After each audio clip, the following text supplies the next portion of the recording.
Attention, please. Eastern Airlines Flight 19, now ready for departure. Welcome aboard the Walt Disney World Express monorail. Now, ladies and gentlemen, we're entering the vacation kingdom of the world. There's enough land here to hold all the ideas and plans we could possibly imagine.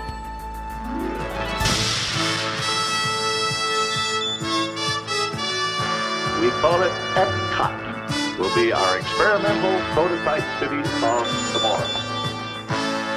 Welcome to another episode of the Retro Disney World Podcast, taking you back to the vacation kingdom of the world, the way it was, and the way it is in your memories.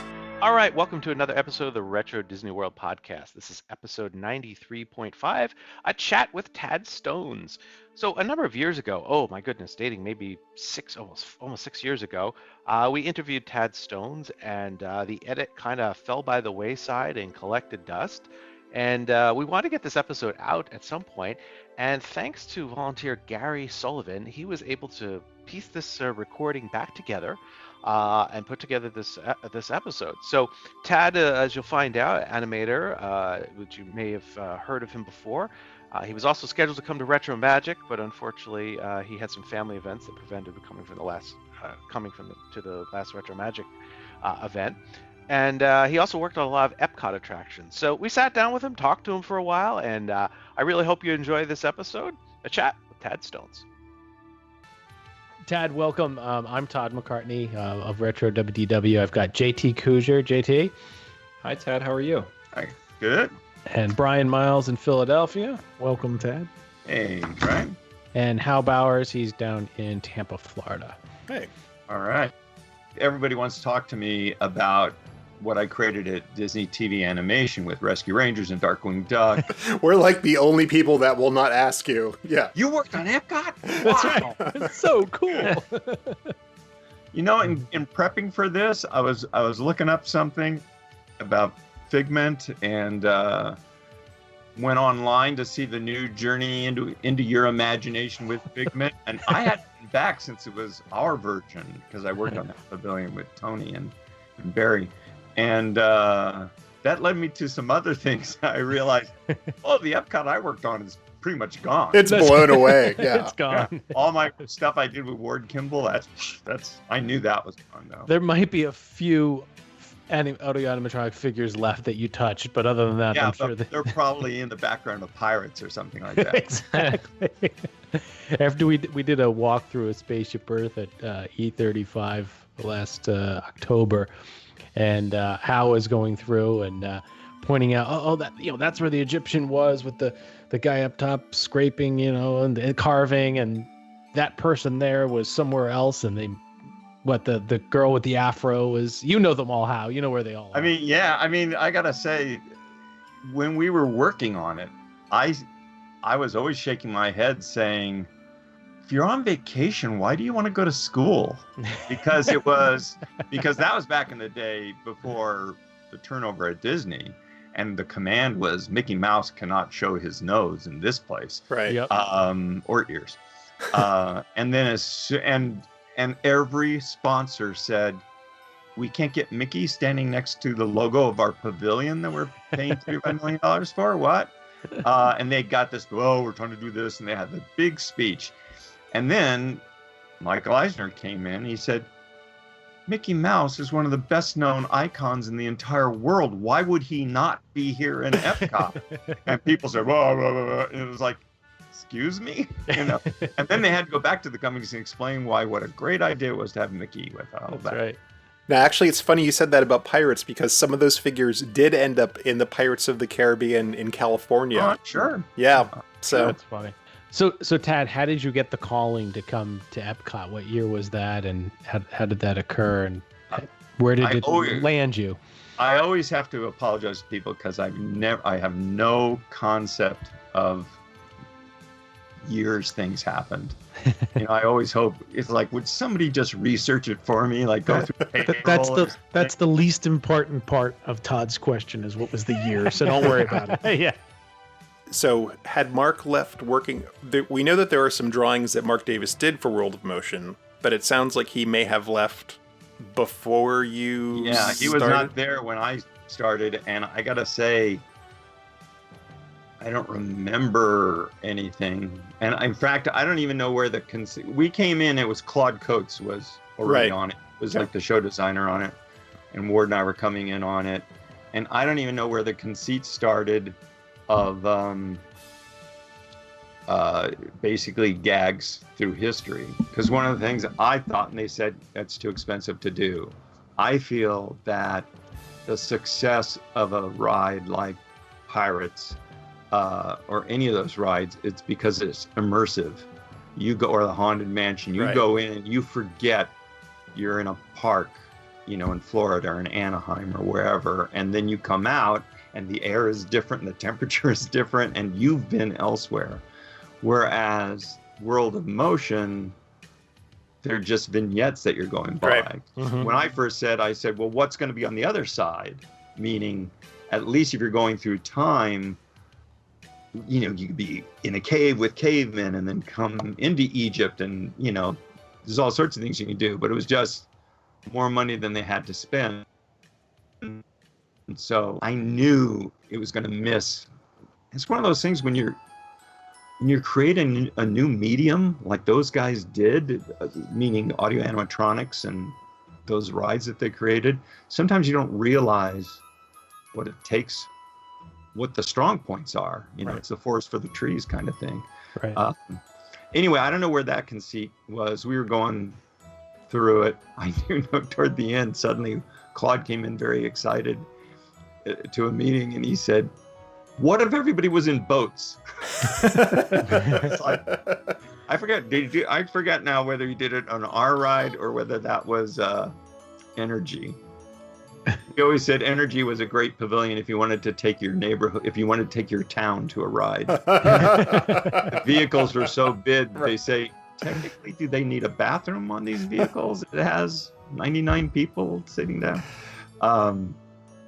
Anyway, so I went on. It was just Ward and I, but I don't remember like Mark Davis drawings pinned up or anything like that. See, that's interesting because I know we've got. So there was a Mark Davis book published recently, and like the Barnstormer scene. There were some drawings when you say that, now that sounds familiar. I vaguely remember that. Yeah, there's probably there's only a handful, so it's nice to hear from you. It's like, because I think we'd be interested in hearing like which scenes in particular, if any, that you can recall working on.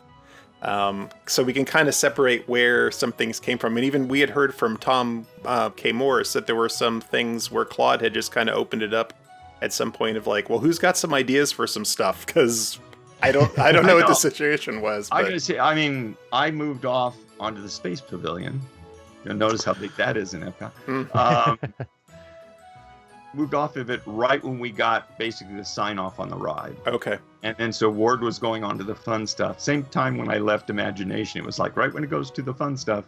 So did you primarily do mock-up drawings and concept for it, or were you? We would always we would just do drawings while the model shop was, working on it. And in World of Motion, it definitely got to be a full walkthrough model where it's built at your head height, shoulder height, and you're actually walking through.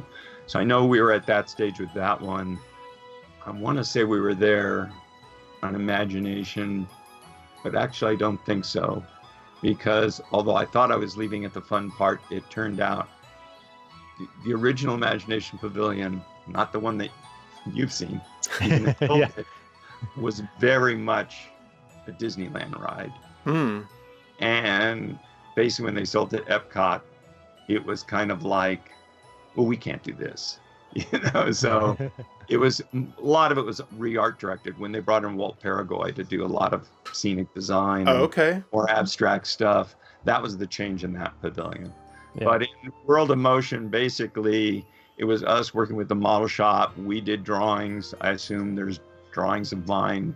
I mean, we were one step above drawing on a napkin and as it was. Speaking of that, Ward one day had a cookie and put it down on a piece of, bond paper, and all this grease had come out of it because it sat there for a while. And he started bringing in different types of cookies and putting them on that. And then he did an art exhibit in one of the conferences, just painted up, Oreo, oatmeal, stuff like that, just for the fun. Well, I always had a thought about one of the scenes in World of Motion, and we've talked about it. I'm just wondering if you've heard anything about it or know anything about it. Obviously, as the ride would take you outside into the sunlight, which was one of the very unique portions of that attraction, is that you were outside and you came back out, so to speak, into the sunlight, came back in. But we noticed that the very first couple scenes in that and Spaceship Earth are very dim and are not maybe full scenes. And we're always wondering if that was done on purpose because your eyes were adjusting. You came in from outside in Spaceship Earth and you went up in a very dark area. Your eyes weren't adjusted yet. In World of Motion, you popped yourself outside into the blazing sun and you came out and the first scene is the footprints in the caveman that's very dimly lit. Mm-hmm. And we always thought if that was that helping your rods and cones in your eyes. No, there was nothing that I remember anyway at the time intentional about it. I did feel like the ride lost steam as soon as we got to the modern age. There was one scene where it was kind of like it was either cars in a drive-in or cars overlooking an airfield. Yeah. Something like that. That's where it lost steam. It was like, we were having fun. We hit the train scene. Of course, Ward was in heaven because he had full-size trains in his backyard. Well, it was almost like, how do you get people excited about the things that only happened 20 years ago? Exactly. Yeah. The open road was it. Like, and now it's flight. Right.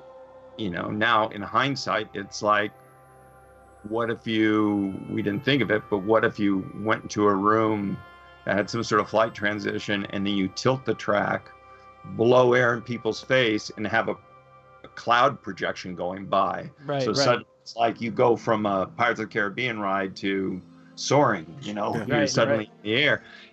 Something like that to give it some excitement. A la Dream Flight right there.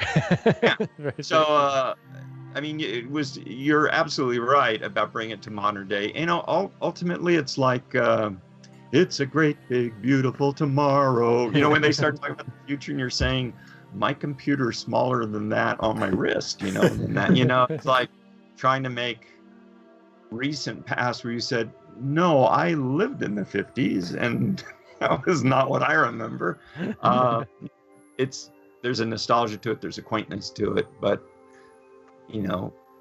Epcot was supposed to be such this future thing that we were an anomaly in terms of a ride. We were actually trying to be entertaining. But toward the end, I think you're absolutely right that that's probably one of the things that we lost steam out. What kind of gags do you do without going in? And we're running out of ride space. Right. Well, we did all the fun stuff, but you could do grease type stuff. Guys working on a jalopy would probably be a great thing to do. A drag scene. Yeah. Excuse me, let me go back in my time machine and I'll tell Ward. Because got a lot of gags out of that. That would have been great. And there was definitely, it was great working with Ward. He was the time machine. Very casual, very creative, and I've always been this way on my television projects. It's like, no, you have all these creative people. Why on earth would I dictate to them? I want their input to make it better than any one person can do. That's the whole thing of a team. And I think we're very open to that. And that's probably part of Claude Coates asking for ideas and things like that. Plus, I'm sure in the hierarchy of the old days, not that I ever saw it face to face, but, Ward Kimball was Walt's buddy for many years till they had a falling out that wasn't really his fault. And Claude Coates was an amazing guy and layout and all of that, but those anime kings, and Ward was a director and then got on TV, plus there's the whole Firehouse 5. Right. I'm sure there's a little bit of Claude pulling in some ideas and gags from people to, basically fill in stuff and, Yeah. and getting some, kind of making up for the star power of Ward. Yeah, I think there were a couple of. So the one gap that I remember that we had heard about was the hot air balloon in France. It's like they were trying to figure out how to stage that, like I guess a couple of dozen different ways. And then I think Claude finally came up with the solution. And then what was the other one? Oh, in the so Tom K. Morris was working as a draftsman at that point. Yeah, I was. I don't remember any problem about that scene, but nor do I remember working on it. So okay, that might be a scene that had already been started with Mark Davis drawings or something like that. Oh, okay. Because when I came in, the scenes we were working on, the guys in Egypt, the guy with the square reel, the triangular wheel, right? That scene. I remember seeing a Mark Davis drawing too with the pigs in the back. I thought, did they show it at D23? It just rings a bell when I think about it. Yeah. The bicycle section. Yeah. Yeah, and then the accident is big in my mind. And the train. The riverboat. And like I say, some of the other ones were kind of deflated. But it's like, was there another scene? There had to have been another scene. We didn't jump from Egypt to San Francisco. Was the train in there? Maybe it was the train would come before the car. Right. Oh, and then the stagecoach attack. It was Leonardo da Vinci. Oh, right. Yes. Okay. Leonardo, and then the stagecoach. So was Leonardo? Was that you guys that did that one? I know we were working on that one. Okay. Because I know Ward had a gag about the model and the painting and whatever is going on there. Awesome. I actually think I only went on the ride once. I think I got. I know I went to the place after it was built. I mean, I went when it was palmettos. I met Tony later on when we were looking at stuff, but yeah. Anyway, after that, it was, we got to a certain stage, and then it was, hey, we've got this other one we could use help on, and the only person on it was Tim Delaney, and it was just Tim and Delaney and I working on the space pavilion, and I would say at least 70% of our time, probably more, probably like 80% of our time was unselling the idea that everyone was excited about. Because, and I forget the showbiz, kind of the Broadway guy who did a lot of the early paintings and excitement. Was it John DeCure Sr.? Yes. And I don't know if he had done the painting or his concept, but they had the concept of it would have been another sphere in addition to spaceship Earth. And there was I want to say there was an obelisk next to it. People said, well, there's the golf club, there's the golf ball. But the idea, kind of taking it from the old GE building in America Sings after that, where the building spun, they had this idea that this giant ball would rotate. And what they did, and again, this is where I learned the phrase eyewash. And what they called eyewash was a painting that got you excited about the project that was probably impossible to do. The idea was, here, imagine you're inside a sphere. Yeah, there's the outside. That's it. And that is the painting that we had to unsell. So it was a gantry next to it. That makes sense. So you see those windows on the outside. So on the inside, those are the 360 screens. So you're supposed to look out those like those are the giant windows, and then and then you have an audience across from you, and then down there is the captain and crew. And I met a friend, Joe Haldeman, who's a Hugo Award-winning science fiction writer, and he wrote one of the scripts for that. And they were very funny. I mean, it was like the robot, they talk about Venus, and the robot is saying, well, you're just going to pollute it because you're going to terraform it. Well, you're kind of, or no, they were talking about Mars. This is just a form of pollution. I don't need oxygen. And they started talking about Venus, and that he didn't like to talk about because it rained acid and stuff. But here's the reality of that situation. We go in is, first of all, You walk in, you look across, and you're seeing tourists. So your best point of view are guys in goofy hats and shorts, Bermuda shorts and sunburned heads and all that. Those are who's across from you. That's your best view. So you got to look down below to see those figures. And then you have this 360 around. But in the paintings you're seeing all these round planets. But it's not 3D film. So that means you're seeing a flat circle. So I used to say, so that means you're seeing an oval and it's curved. So you're going to be seeing bananas in space. That's what my feeling was. Kind of like the Space Mountain asteroids when they get down to the bottom of the... Yeah, they start stretching out there. This is kind of like Mission to Mars in 360, really, is what... Yeah, except by doing if you do that and you walk into a flying saucer and you have a 360 thing like that. Yep. You have your seats and you do incredible effects like that and tilt the seats a little bit. That'd be awesome. People would be puking in the aisles. It would be so, It's called Star Tours, I guess. But put that on its side. Now, no one has a good view of that. People said, I forget which one of the guys from NAPO said, Walt used to say, you have to accept a certain amount of bad seats where the view's not good. And as near as we could figure out, the greater number of seats were bad seats. You had to be kind of like first 3 rows in the center to get the effect that we were all hoping for. Kind of like Soarin' now, where there's what Brian, you called the one perfect seat in Soarin', right?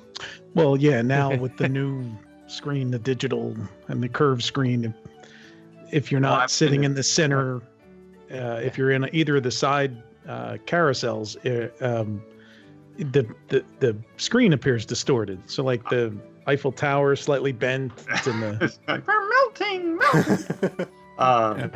Anyway, so we spent all our time trying to talk people out of that. Plus, the engineer said, you want to move this building of concrete and steel, and it's like, 4 stories high or something like that? And the show's only supposed to be 8 minutes long. They said it will take 8 minutes just to get the thing moving. So that makes no sense. Plus, there's, other than wowing people when you're telling them about this thing, you're not going to get any thrill out of slowly feeling it. Is your seat moving? I don't know. I'm feeling a rumble, there's no payoff there. So Tim and I had to work, and we had all this. They also did a test screening, or not, a test shot of, they put a big ring of black paper around, punched little holes in it, put the 360 camera in it, so they could take footage to project down at Disneyland to see what the effect was going to be like. So here's the fun behind the scenes part. George Lucas. One, I get to meet George Lucas. We had lunch in a conference room. You had fried chicken. I remember because I think it was Ron Miller says, right here, we just use our hands. Don't worry about it. I'm sitting across from George Lucas. And this is, I want to say it's before Empire. It makes the most sense to me. I said, I'm sorry, but all my friends back in animation would kill me if I don't ask you about Star Wars. Because everybody else, I was the youngest guy in the room by far. Everybody else too cool to bring up this incredible thing the guy had done. And he said, oh yeah, it's, yeah, sure, no problem. And he explained to me that it was 9 films long. And ironically enough, no one will like the first 3 films. He said because it was like it would be a political backdrop to the war. It would be a whole different kind of movie. Now, I don't think what he ended up with was necessarily what he set out to do back then. And then he said, and then when Mark Hamill is old enough, if he survives, he'll be like the Obi-Wan Kenobi in the last 3. And of course, and Tad, you didn't sketch Jar Jar for him during that meeting, right? I just kind of acted out. I did a funny voice that he liked a lot. I'm gonna remember that. Anyway, so that was one time. Then I found myself, he comes down to see this test footage in the 360 pavilion. Meanwhile, Tim Delaney had gone up to San Francisco to visit his girlfriend or something. Came back on the shuttle, Hey, look who he's sitting next to. Hi, George. How you doing? Hi, Tim. I guess Tim was also in that room, so I wasn't by far. He said, this is our problem. And he just went through everything that we were trying to unload, and it all made perfect sense to him. Anyway, so we see this thing at Disneyland, and to get the effect of what the ride would be, you either had to lay on the floor, or the executives laid on the, the rails that you lean against, double, so you could do it without, being an acrobat. I had this weird, Ron Miller, huge man. I mean, he was a football player, right? I had this image of the silhouette of Ron Miller against the stars. Floating up, very, very strange. Anyway, the whole thing was to say, it was kind of a done deal. They were going through the test to say, this isn't going to work. So that did that. And finally, Tim and I had a chance to, okay, what are we going to do? And I don't think, Tim is a fantastic artist and a very fast artist, and did many murals that, at least for a while, were down in Tomorrowland, if they're not still there. But we were it was everything from you controlling a Martian rover, and just, like I say, the beginning of brainstorming. But the biggest problem was, early on, they made an economic decision about EPCOT. This is what was told to me by Tony. Instead of having like the land, meaning separate rides, where each ride or each experience is sponsored by somebody different, they wanted to find companies who would bankroll the whole thing. Well, to get that amount of money, plus put in $1 million for these EPCOT documentaries they wanted to do. To do that, suddenly there's not that many companies who can say, oh, instead of buying 1 million, commercials on TV, we're going to put it into here because it'll last for this many years and we'll have impressions. It'll be a prestige thing, or, whatever, have the Disney magic on it. Well, there was no space company, even at a smaller rate, who would have the money to blow, like Northrop or, Boeing. There's no one big company who could finance a space pavilion. Plus, kind of by default, it seemed like almost every pavilion in the place ended up in space, because that was the future. It's space, true. Sea, whatever. Space colonies. The experience of working on the ride was great, because we had conferences where I heard Gordon Cooper talk about time travel. I heard, the guys who were in charge of, research and development, these space companies talk about things, space colonies, all of that. It was just fantastic, because I was a science fiction geek too. But it finally got to a point where there's no one to finance this thing. There's not going to be a space pavilion. Yeah, I think the figure we had heard was Disney was willing to kick in $30 million, and then for all the future world pavilions, Disney would kick in $30 million, and then the other companies would be responsible for $30 million. So everything was supposed to be built on a $60 million budget. That makes more sense, because I guess I never heard the other half of the equation, because I was always told, yeah, we need companies who will pitch in $35 million. Okay. I remember, plus $1 million for these EPCOT documentaries, which will come into the story later. Because even when I say it in $1980, it's like, how much can you get for $35 million? Yeah. Right. It's one of those things, the same thing when Walt was building Disneyland. I guess at the beginning he was very depressed that spending all this money, it was going in cement. It was foundations. It's like, he's used to building sets on the back lot out of wood and paper mache. And suddenly he had wiring and steel and all that, and you hadn't even gotten to the fun stuff yet. But that makes sense. So everything was, like you say, they're going to be vignettes. You're not going to go through the worlds of motion. Right. Anyway, so the Space Pavilion just didn't have any backing at all. And then I was transferred to work with Tony on the Imagination Pavilion. And I don't even know what my people have asked me, what was your title at the time? And it might have been associate producer, because I don't think I got a title change, but in effect, I was one of the show designers. So it was basically, the triumvirate is Tony Baxter, me, and Barry Braverman. And then Tom Morris was our engineering guy. Tony and I basically worked on the show with Barry kicking in, and then Barry really did all the research and got together the whole hands-on exhibit that happened after the ride. And when I came in, they had already, a lot of the concepts were already there, of course. There was Dreamfinder and Figment, which had started with, I guess it dated back to Discovery Bay with Steve Kirk doing a little statue of Professor Marvel, because Tony told me all about Discovery Bay, like everybody else. You go, yeah. I'm like, why didn't you build that? Yeah. Because, well, Tony said it's weird that Thunder Mountain got built, because in his head canon, Thunder Mountain is the gold mine that financed the building of Discovery Bay. So there was a story that went through that whole thing, and the guy collected all this stuff. Anyway, so you had Professor Marvel and the Little Dragon Figment. Andy Gaskell came on and redesigned, really drew Figment and gave him a cool personality, because Andy was one of the people in the room with me when I first got to Disney, in the training room.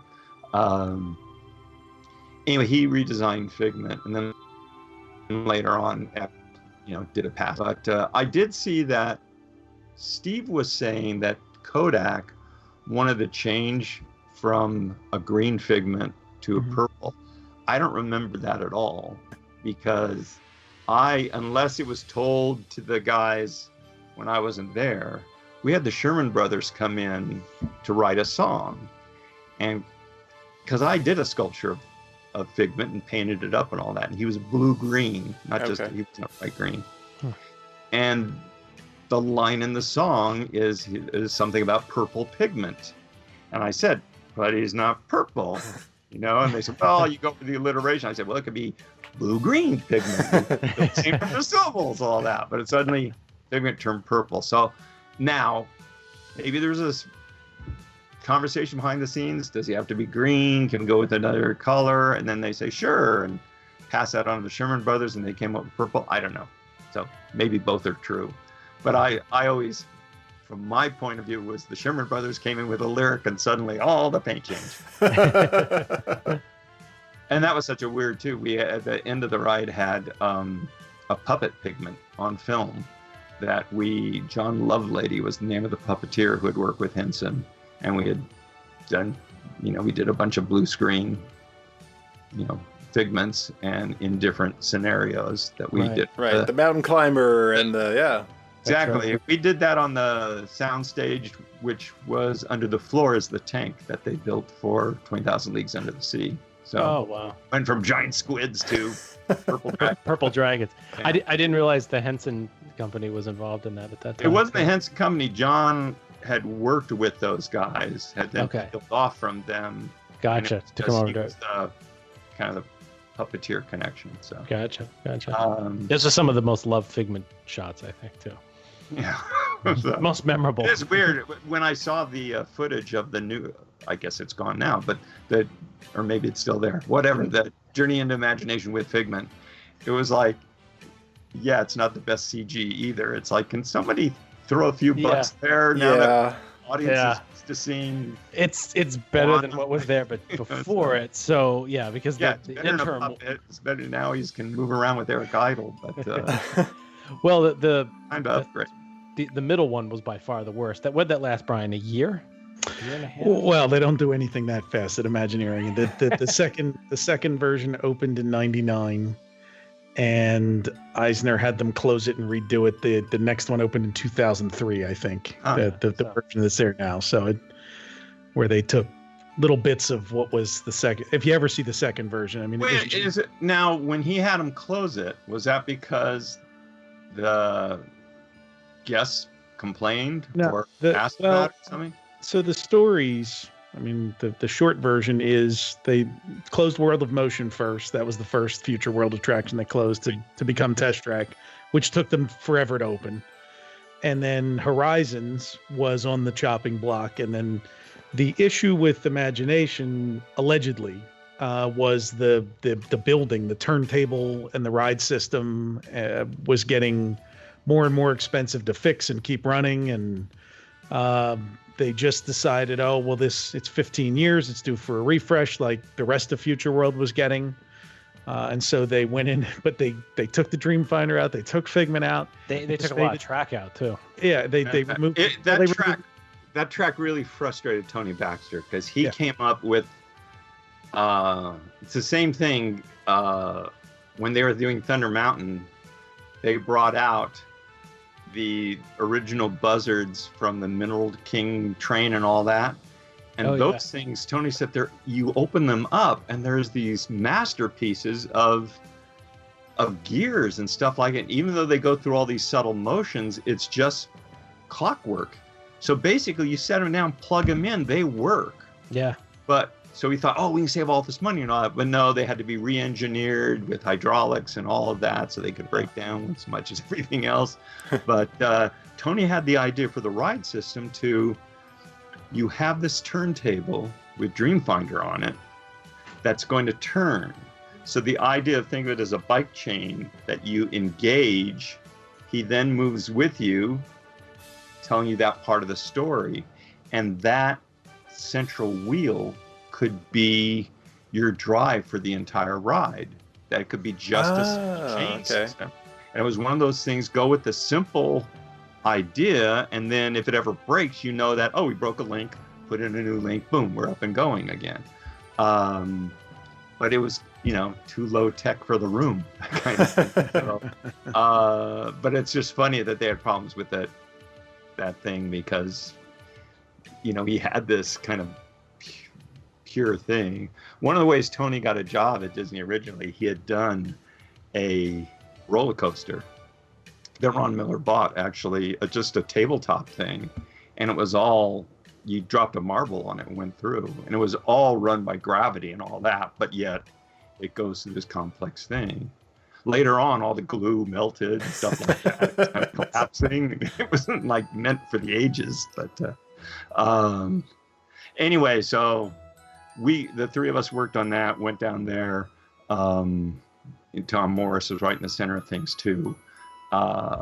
And it was a very much a Disney feeling ride, a Disneyland feeling ride. A lot of more Jules Verne, steampunk, that kind of, feel to the Dreamfinder. So that was part of it too. Kodak, I went to Rochester with Tim that we presented both the Space Pavilion, Animation Pavilion to Kodak. And they said, okay, great presentation, and even though space photography is huge, this just fits the family feel of our business. That was right when digital cameras were coming through, and the denial that you heard from the tour guide who took you through about what the future would be versus the guys we worked with was the head of research and development. It was like worlds apart. Although even they felt like the future was, you'll take pictures digitally, we'll be out of the film business, but you'll be able to feed it into your television set, which will print out pictures, and we'll be selling the chemicals that make the pictures. And, they didn't know about, they knew about figments, but not pigments. I'm trying to imagine filling my television with a vat of chemicals and how fun that would be. You do, Hal. It's just called an ink cartridge in your exactly. Yeah. So it's the same thing.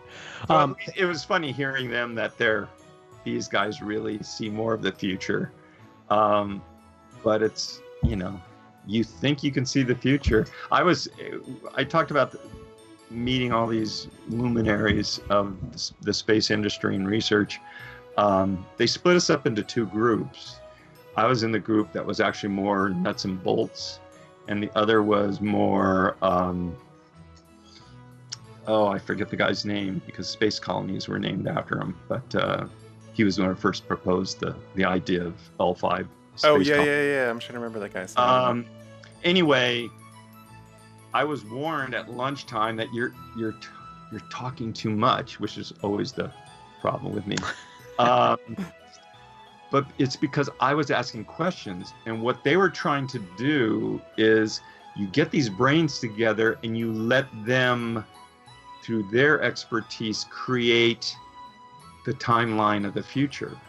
But I knew enough to say, there is no timeline of the future, because you never know the X factor that would, nobody knew things would shrink that much, and now we can get a computer on my wrist, versus a city block.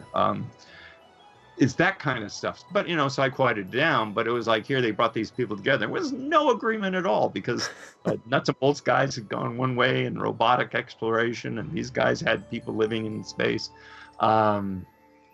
Both were doable if you could just, hand them all the cash you needed, and which is, we're still not living in this, despite space forces and things like that. So it is that thing of like trying to fit, looking for a Disney narrative in a bunch of research, which I think was a kind of a problem with EPCOT. Again, the educational thing, imagination building, and there were no experts to bring in of the imagination. I suppose if we had the budget, we could have said, hey, who do you want to talk to today? Hey, let's bring George Lucas again. He's imaginative. So anyway, that was a great time. Then finally, right after we got the sign off from Kodak, I was pulled off to take over these EPCOT documentaries. And what they told, and this is funny, man, I don't have to get into that. I would just remember having breakfast with the heads of General Motors, talking about the world in motion, without Ward there. Who was it from GM? I want to say it's Roger Smith. Really? Yeah. Okay. So it was those years where, Yeah. what's good for General Motors is good for the USA kind of stuff. And with Kodak, they had a very hierarchy, old style, management thing. And one of the guys we talked to, it was like his project, so he was moved up. But when they invited people out for a presentation there, I wasn't invited because I was too young. Tony was young, but Tony's a little older than me, but he was young, but he was in charge of the ride, so he had to go. But there was, and I didn't care, there was that kind of hierarchy, feeling in that too. Anyway, what they told every company is opening week of when EPCOT opens, we will have our documentary on each of the subjects. So there will be energy, transportation, land, all of that. So Nick Clapp, who was an award-winning documentary guy, was working on it with Ted Thomas, actually son of Frank Thomas. And I forget who the third guy was, but they were just in the development stages of storyboards and all that. And suddenly I was moving to take it over. I didn't know what I was doing, Luckily, they didn't last long enough for me to rip on my face. But the first thing I did was say, who's going to watch an hour about the land? Or energy, or transportation. Frankly, it was the same problem I had with EPCOT. It's like putting it on TV. So I said, what if we change it to make it 4 specials? One's called The Future Human, and that'll be about the changes we're going to see in humanity. You cover cloning and prosthetics and genetic engineering and anything about the medical things and the most weird science fiction ideas you could talk about. And we had and the idea was to have some animation sprinkled through all of these. Then there was The Future Home, which was about personal computers. Talk about that dating really quick. And just how your daily life could change, whether it was solar power stuff or where you get your water from or how you would commute or whatever. And then there's The Future City, how cities could be redesigned. And again, you'd always have that pie in the sky, 64 World's Fair kind of view of things, because in reality, if you go 10 years in the future in the city, yeah, Times Square looks a lot different than it was 20 years ago, but most cities are pretty much old buildings with some new buildings scattered in. And then the final was Future Earth. What are the global things? And the only thing I worried about there is like Future Earth was really depressing. I'm going, oh, there's overpopulation, there's this, and it's like, I'm sure I would have fixed it by then. Anyway, I pitched that idea. All the sponsors loved it because basically Kraft could care less about funding an hour of General Motors, television on transportation. And this way they would all be part of every episode. So they took that concept. I never had to pitch it, but they had opening meetings with the networks. And things became quickly very obvious. One, Disney Company was living in the past, which they were famous for at the time, because the three networks, there were only three of them, that were begging Walt Disney to get on television. Give us a TV show. We would love that. And finally he said, okay, and it's going to be called Disneyland. Fine, whatever you want. What are you building down there? It's named after you? Whatever, we don't care. Are we going to show cartoons? Yeah, we'll have Dumbo and Alice in Wonderland. That was in the past. The networks, and this also is the time when network television, new shows started in September because all new car models came out in September. And it was an event everybody looked forward to because cars actually look different from year to year. My wife always complains about this. They all look the same. So it was like, here's the new models. Here are the new shows, specials and TV Guide, all the commercials leading up to it through August and September. So it was generally like mid-September. So shows were just getting going. And here's Disney saying, yes, August 1st, we want you to take off all your new programming to have documentaries about the land and, or whatever, even if before you even get to Future Home, Future City and all that, they basically said, we have our own news divisions who can do low-rated documentaries. And we're not going to take off our new programming to let them do that. So we're not going to let you do it. They just zero interest. And that was like, so I didn't get to build rides with the guys over at Imagineering, or go to Florida trips. I missed out on all that to watch this other thing kind of dissolve. Mm. But at least gave it a college try and did some great full color storyboards with Paul Chadwick and Andy Probert, who was a Star Trek designer. Oh, cool. Well, you did get fun with Mr. Future out of it, though, right? Well, that was the thing. We actually got, this is another weird bit of Disney history. Roger Rabbit was already being talked about at the time. And guys who would come from college, Daryl Van Sitters, was going to, Tom Wilhite was the executive in charge of movies and very instrumental in bringing Splash to the Disney company, which really changed things and started Touchstone. It was like Daryl Van Sitters, Joe Raft, who, from Pixar, or eventually from Pixar, right. Mike Giacomo, who's a fantastic art director, Chris Buck, who not only directed Tarzan, but Frozen. Just these fantastic creative guys. And I was the producer of working with this group to do these animated segments. And we said, let's do basically the stuff from Future Home because kind of tie them together into a short subject if we have to, which we did. And fun with Mr. Future. Mr. Future that's the inside of Mr. Lincoln's head. It's actually the demo head that they would have. It was just on a box. You got to see the inside stuff. They put a bow tie on him, and that's the voice of Phil Proctor, The Credibility Gap. And genius was born. We were supposed to actually go out with Tron, and the Steve Lisberger and the Tron guys, kind of turned up their nose at having this thing with it. So we had 2 weeks qualifying or whatever at the Cinerama Dome with some other movie, about opera or something. But yeah, we did have the fun with Mr. Future animation was a lot of fun. And people find those cells and they can't figure out what the heck is this.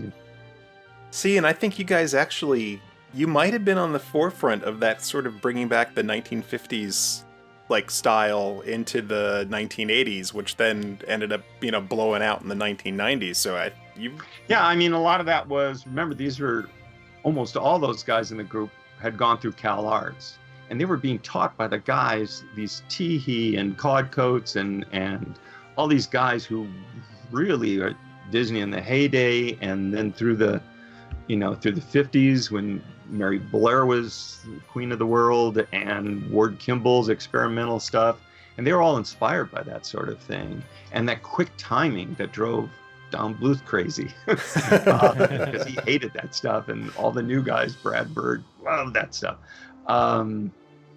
Anyway, so the idea was they were working on that project. The reason why I mentioned Roger Rabbit way back when is they were working on that project to kind of get a feeling of what they could do and working as a team. And the idea is that maybe they'd head up. They even did some test animation you can find on YouTube of Roger Rabbit with Pete Renaday playing the detective. That development went obviously a whole different way. And again, just as well, because as good and as talented those guys were, that was the small Disney about what we can do, and the processes probably would be the same as Mary Poppins and all that.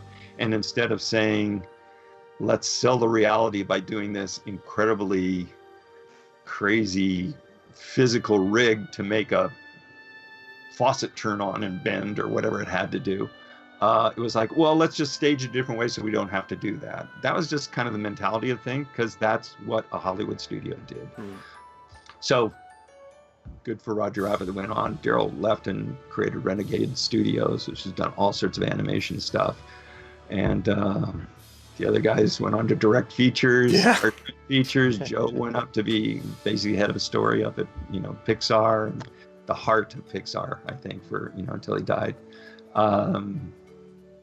It was, I gotta say, the training program and through Cal Arts, the guys who went through those early days of Disney were Brad Bird, John Lasseter, Tim Burton, John Musker, all those guys, have a huge effect on the movie industry in and out of animation. It was just a super creative place to work. Well, you were certainly no slouch yourself, so don't sell yourself short in that. Well, again, my fame comes later on. Right. In the television side of things. But I loved working with Tony and Barry on that pavilion. And Tony was because he was a young guy who had come into these guys he worshipped. So he still had that fan view. I liken it to the guys who are creating the new DuckTales show, which is incredible. And they grew up with the one I worked on, and Darkwing Duck and all that. They bring a feeling for the stuff and excitement of the stuff of the audience to now creating a new thing. And I think in a way, Tony was doing that too. He loved Disneyland. And his family, I remember he said he wasn't allowed to eat in Disneyland. He would go and then they'd go out in the parking lot and have bologna sandwiches. Back in. My history with Disneyland is my dad worked for Carnation Company, and because of their connection, they would have the company picnic there every year at the park that used to be, and when I say park, I mean grass and picnic tables, used to be where Pirates is now. And they set up a tent, and I remember seeing I don't know, I was 7 or 8 or whatever, seeing the Golden Horseshoe Review with Wally Bogue spitting out bean teeth and all of that in this tent. And then they played bingo. And it was just like, I'm a kid, so I do whatever. Now I look at that and say, Disneyland is right there. No, literally, it's right. See those gates? Disneyland's there. B11. B11. Bingo! It's like Disneyland. And then finally they'd open the gate and we'd go in. And then it's been a shock that didn't happen until my 60s, really. I never paid for Disneyland because my dad, I had that every year going. And then when I was in high school, and a couple times we went, he was able to get free tickets. And a couple times during college, I went and he was able to get me free tickets in. And then I started working for the companies. and you got tickets twice a year. And then, unlike now, when everybody gets a silver pass right away, you had to work up to getting a silver pass. Then you had a silver pass and these tickets that you give away as gifts.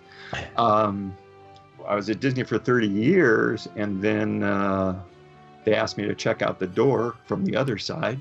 And I was in animation for another 10 years, so just didn't go to Disneyland. And then finally, my oldest granddaughter's birthday, they were going to have at Disneyland. And I said, oh, okay, we have to buy tickets. It costs what? It's like a family of 5 goes to Disneyland. There's just 3 of us, and it's like $600 after the tickets and the parking and everything else. You were living the ticket dream, man. Oh, exactly. So it's like I talk to Floyd Norman every once in a while. It's like, how do I get to be a Disney legend? Because as I understand it, you get free tickets, right? Like a golden pass or something. That's worth being a legend. Well, just so you know, from our perspective, at pushing 70 years old, Tony Baxter has still not lost his #1 fan of the theme park perspective. I mean, you listen to the guy talk, and he's like one of us. Yeah. I mean, I feel bad because I saw Tony from kind of across a crowd at San Diego Comic-Con 2 years ago. I didn't go this year. And it's like I had left my bag at this table and I had to go back so it would be stolen, kind of stuff. And it was like I didn't even make eye contact because who wants to be waved at? Hey, how you doing? Bye. Run away. Yeah. And I'm just bad at looking people up and having a visit. But yeah, he's still, when he appears at the events for fans and D23 and all that. I mean, it's an amazing thing. And I experience. Again, I came in between Ron Clements, and Glenn Keane. Those guys could go to the movie theater and sit there and hear how the audience reacts to their stuff. Tony could sit on a ride and hear people scream or laugh or whatever. I did these big hit television shows, and we had ratings. Right. It's an abstract thing. It's like, no matter what they say, they can't see. It's not like this. Right. You can't see. I can see you. Doesn't work that way on regular TV. So here it is, right when I retired a little early, actually. And that's when I got my first invitation to be at a smaller con, actually in Atlanta. And they're paying for airfare and hotel room and all of that. And I said, well, if I'm going to have a table, I need something to sell. All my characters are owned by Disney. I can't make prints, so I do a lot of original arts. So I have this stuff of Darkwing Duck, Rescue Rangers, and all that, and I have people getting emotional at my table because of how this stuff affected them, especially Goslin and Darkwing's. If you know the characters, it's a father-daughter relationship that's so close, and we intentionally made them hug and touch each other, and that was an intentional thing we did. Well, here I've got people who had broken families where dad wasn't there or left or whatever, and that made a huge difference to them. Wow. And it was just like people getting misty-eyed, and then they cry, and they find each other, and they're hugging each other. And I have a woman basically singing a gospel version of the Rescue Rangers theme at my table one morning, which was classic because walking up behind her is Jim Cummings, who not only was the voice of Darkwing Duck, was also Monterey Jack in Rescue Rangers. So as she finishes, he comes up, hey, that was too right, lady, voice. I mean, that's just, I finally get that reaction. So that's, I go to those cons and it brings back all the enthusiasm on all that. And I'm sure Tony experiences that too when he talks to crowds like that and they're still appreciating things. Although I have to say, because I don't get around to the parks, but when I see video tours of some of the stuff they're doing in Hong Kong or wherever, and it used to be that, largely through Tony's tutelage, I knew how they did effects. I knew the bag of tricks. So if I saw you do that with Pepper's Ghost and you do that with this and that, there's stuff I see on those video tours. I say, well, yeah, evidently somebody sacrificed a child or something, and that's there's no way that's impossible to do, So that's, the tools they have are just incredible now. Yeah. What they can do with technology. It's always, we used to have, actually this is back in animation, we would have like a monthly guest speaker I remember Ray Bradbury came once. A lot of times it was people within the company. One of the guys was Doug Henning, the magician, with the rainbow suspenders and all of that. And he gave a talk about stuff.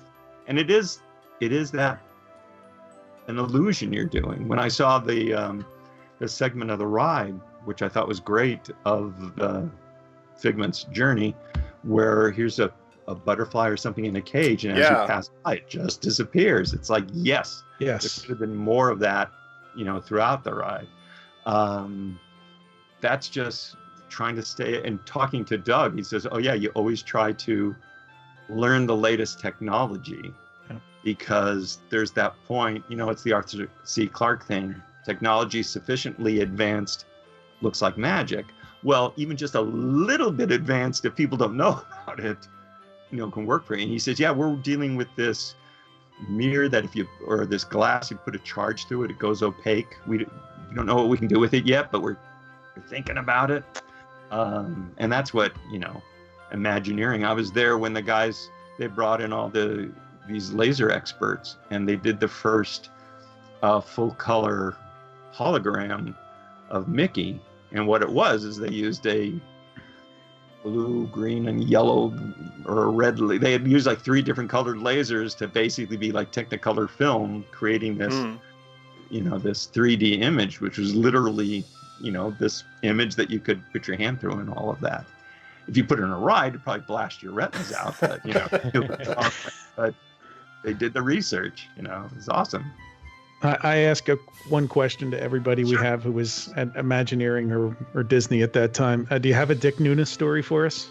Only that he didn't hit me on the Space Pavilion trip to Walt Disney World.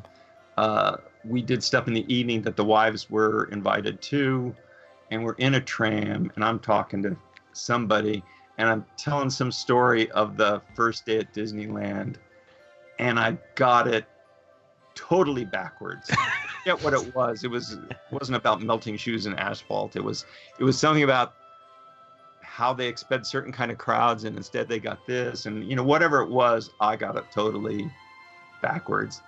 And he was just kind of like staring at me like, actually, and then told the right way, and I said, oh, I'm sorry like that. It's the only thing that sticks with me about Dick Nunis. That and his white shoes. Yeah. Everybody remembered that at the time. Did you have any interaction with John Hench or Herb Ryman?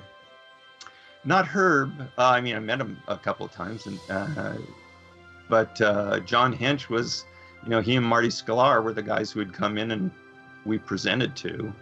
Again, having Ward Kimball with you is kind of like, yeah, talk to the man. Because again, they go way back, and there was a sense, especially with John, that you come up with theories of Disneyland and entertainment, things like the big weenie at the end of the street of Walt's and stuff like that. Storytelling in a ride. And I think it was Tony who we were chatting about it, and it's like, yes, Pirates tells you a story like this, but you know what? People don't watch like this.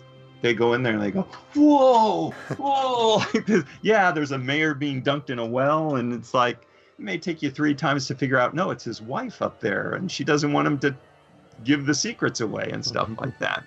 That there really is an experience that they think they're doing one thing, but again, I think that coming from the outside, being a fan, you say, but this is how I look at it. And in fact, Tony went to some theme park. I forgot what it was, but he came back frightened that this is like the low rent version of EPCOT, because it was something like Aztec warriors worshiping something, but it was not fluid audio and animatronics, so it's kind of like as their bodies jerk from motion to motion, and meanwhile the narrator and this grandiose music is playing, and it's like, is that what we're doing? There is that weird thing. And basically, now that I certainly see glimpses of what has been done to EPCOT Center since, is people saying, hey, this has got to be a whole lot more entertaining. And that's why World of Motion went to becoming a thrill ride. That's, again, Mickey and Chip and Dale show up in the parks and things like that. It makes sense to use your tools. Whereas World Showcase fit that Disney kind of small world view. Let's expand it out and do more with it. And even then, they took out a sweet giant troll to put in a Frozen ride. Yeah. But, if you ask a family, especially, the kids in the crowd, do you want the scary troll head or you want Frozen? And they're going to go with Frozen. So, so anyway, John Hinch, the one thing that he did in that time or right after that I really disagreed with is he did the official portrait of Mickey at, I guess, 50. It could have been whatever it would have been. 78, 1978, yeah.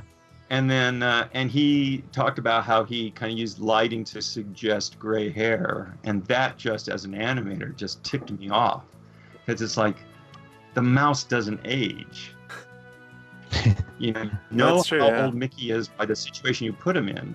And he went from being a whaler and a clock cleaner with Mickey, Donald, and Goofy working as a team in Ghostbusters and all that, where they feel younger and more adventurous. And then suddenly all the cartoons moved to suburbia because all the animators were moving to suburbia and they were doing stories of that. Nobody was shepherding the character to say, wait a minute, come on, you should be crime fighter or something like that. Now, maybe had somebody pitched that, it could have gotten going. But instead, they did a little short subject called Nifty 90s about the 1890s. It's like really good nostalgia for 1890 with your cartoon character. So that's the one thing that John did that just, it's like, no, your animation characters, they have their own life. They're ageless until you give them a nephew, Right.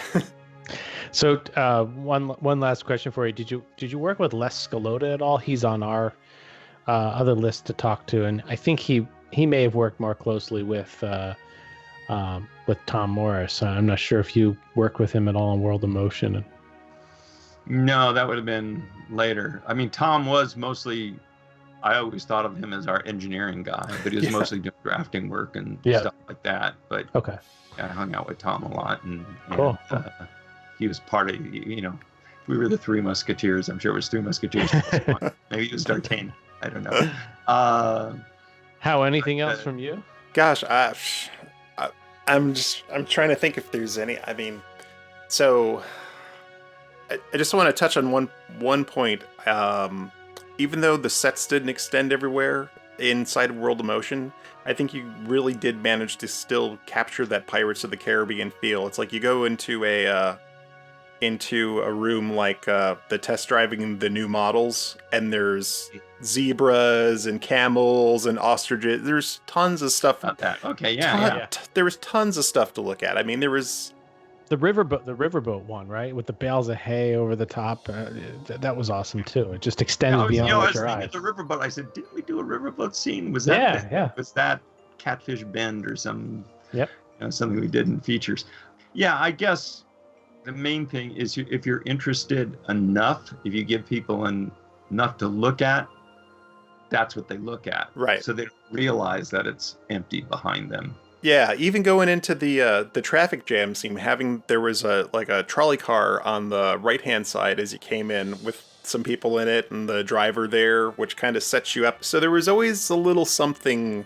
I mean, basically that would be the difference. If you had the money to do both sides, it would be the idea of you being, well, like pirates, you're put into the scene. So there'd be a lot like the pirates saying, we want the redhead. Right. You'd have part of the accident over there and some sort of gimmick that gets you back over to the other side. But I think you guys did a magnificent job staging it with what you had, and it was still a very full, rich experience.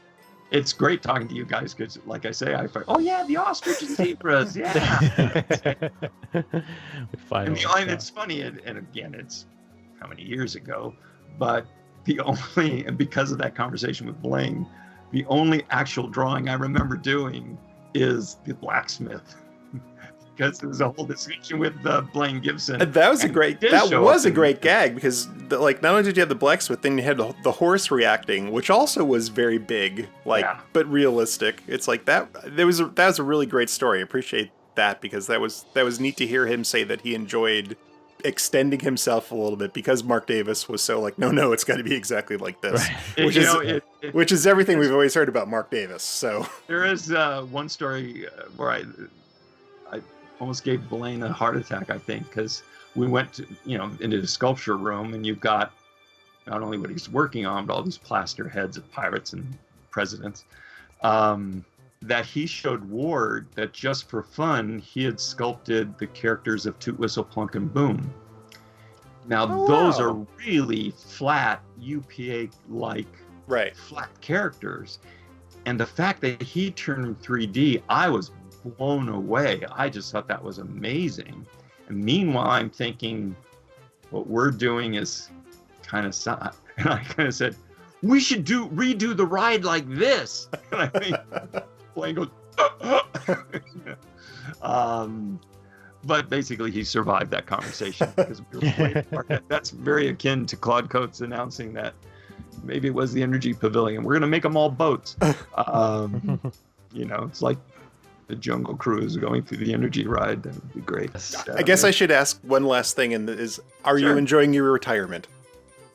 Yeah, I'm still kind of figuring it out in that I have ideas for television shows. I was always a storyteller, and I even had an idea that Amazon was showing interest in, but then I took this other project for Netflix, and that turned out, like I said, I retired early because my financial guy said, no, it makes more sense for you to retire now than wait. And it was like, okay, because the one thing, I was never built for the freelance life, because at Disney, it's like every Thursday, a check would come into your hand, you know? And how I survived after leaving Disney is because they hardly ever let me take a vacation. So I had about a year's worth of vacation checks coming in because at a certain time they limited how many weeks you could carry over. Mm-hmm. I already had weeks and weeks grandfathered in. It was funny because I always said to my boss in animation, it's like, he gets to go to Europe a couple of times a year. How come I can't leave?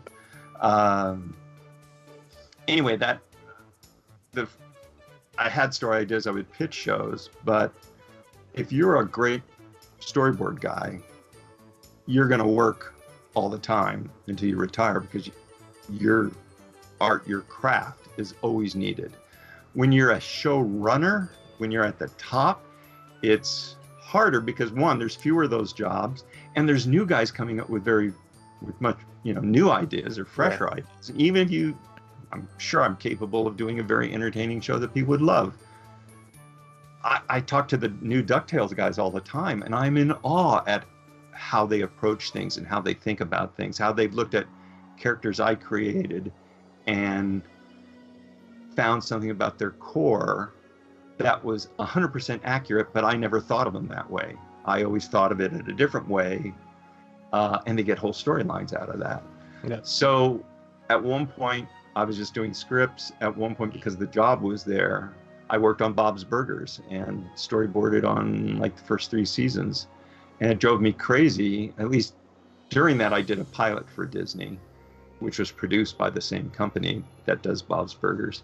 And that kind of kept me sane. But that's a show that's what was great, it's a hilarious show. What was bad for me is that you can't even add a gag because it's all dialogue oriented. Right. I just see Bob drunk in the kitchen that they actually had to pull drawings out of my storyboard because it was just more animated than the style of the show.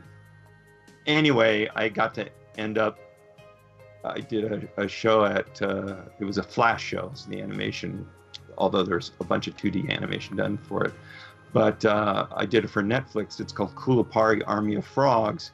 It was great going out because in the first time since features, I was able to work with a studio in Nova Scotia, spoke the same language, and their process was I could give notes at pencil test stage. Oh, wow. It's like I hadn't worked in pencil test since features.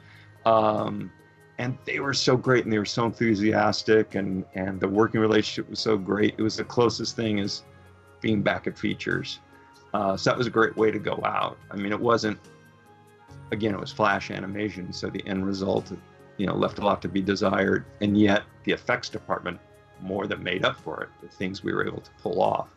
Where I wanted, you have the Battle of the Four Armies with 5 armies. Basically, we did that, with giant scorpions and all that, because they could actually multiply the number of characters and all that. But having retired, I have shows I'd want to do, and my wife caught me like, I don't know, 2 months in. She said, you can't, I mean, my office is not much bigger than the space on the other side of the table. Is not much deeper than this. It's a very small room. But she said, you can't stay in there for 18 hours a day. And I realized, I didn't give up, because I was thinking of doing comics. So I didn't give up a well-paying career in animation for a non-paying career in comics. So whatever I want to do, I got to do it in a format that lets me get it done in an efficient way and then be retired. But I was still fighting this. Do I write a book? And then I played with a format of half written, half illustrated. And I'm still going back and forth with that. But lately, for the last couple of months, just as the temperatures go up, there's just been a bunch of little projects I've done that are very creative. Everything from collecting rocks and polishing them for a project to playing with, it's right over here. I created a jetpack for my granddaughter. She said, I want to be a steampunk ballerina. And I said, I don't know what that means. She said, well, I would need a jetpack. And I said, okay, I know that. So here's my... Oh, that's awesome. So Shades of Dreamfinder. Here's my steampunk there. She also did a... That's fantastic. And that's just fun. And I've always liked that sensibility. Not that I've gotten into it. And then my wife had me working on this project where I had to do this ornate, like chalkboard label and designs for, and I realized all these small creative projects, and plus I have to do drawings. I'm doing Dragon Con, and then I'm doing being invited to Europe, I think at the beginning of October, for my first European convention. So I have to create a lot of original artwork for that. So that keeps me drawing. It's really improved my drawing. Guys who worked for me for decades say, wow, you really draw better now. And I said, yeah, I guess I should have done this 25 years ago when I was a job. But, just turning out finished artwork.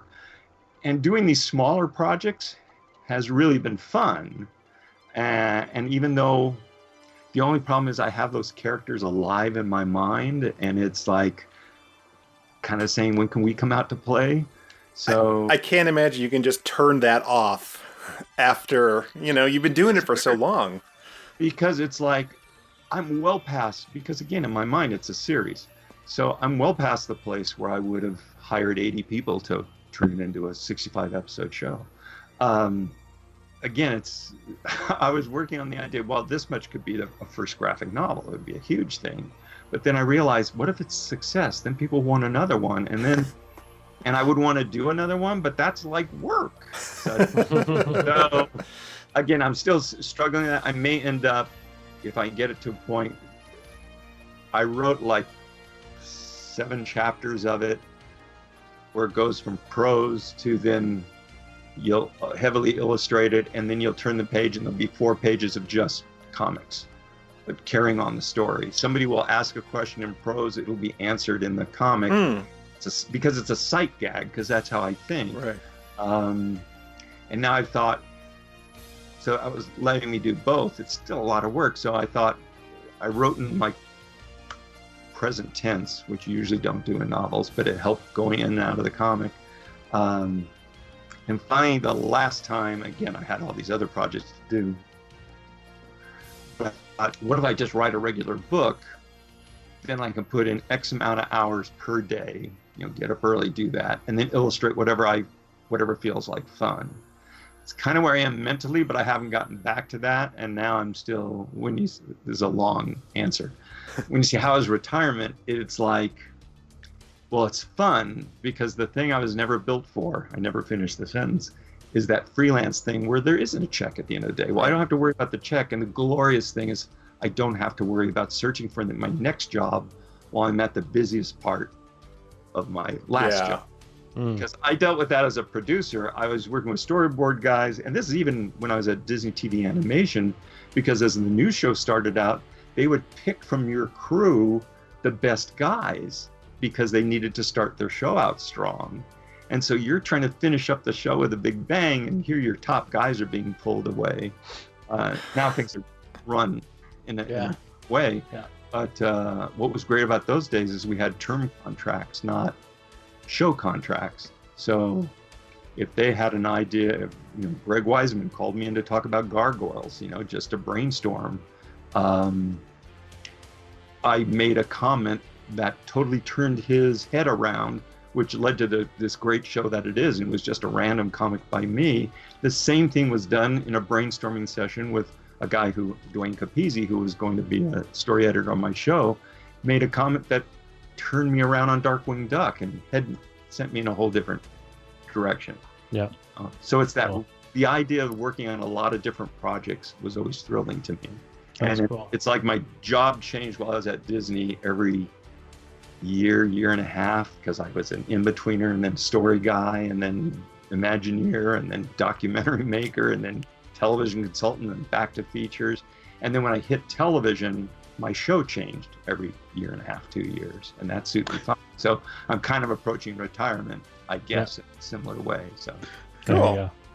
Well, Tad, I really appreciate your time and a lot of great and fun stories here. And well, this has been fun because it's, obviously this is an entirely different subject matter. Yeah.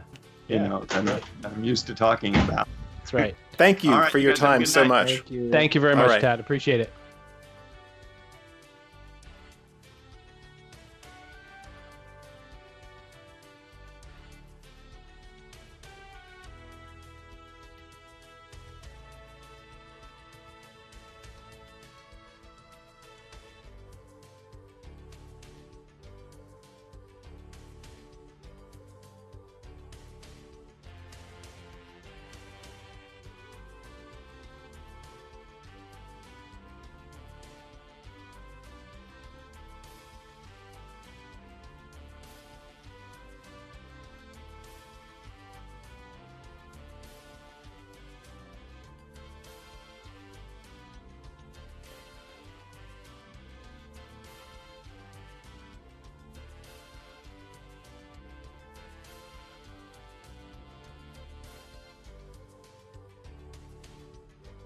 Follow the Lake Buena Vista Historical Society on Twitter and Instagram at LBV History and on the web at lbvhistory.org. For all things Retro Disney World, including exclusive merchandise, visit us on the web at retrowdw.com and on Twitter, Instagram, and Facebook at RetroWDW. And follow our hosts, Todd McCartney, on Twitter at WDWMS, Hal Bowers on Twitter and Instagram at GoAwayGreen, JT Cougar on Twitter at LS1JT and on YouTube at Rubber City Motoring and on the web at rubbercitymotoring.com. And you can find me on Twitter, Facebook, and Instagram at Brian P. Miles. Retro Disney World is the monthly podcast of the Lake Buena Vista Historical Society, a nonpartisan, nonprofit, tax-exempt 501c3 organization and is not affiliated in any way with the Walt Disney Corporation or any of its subsidiary or affiliated entities.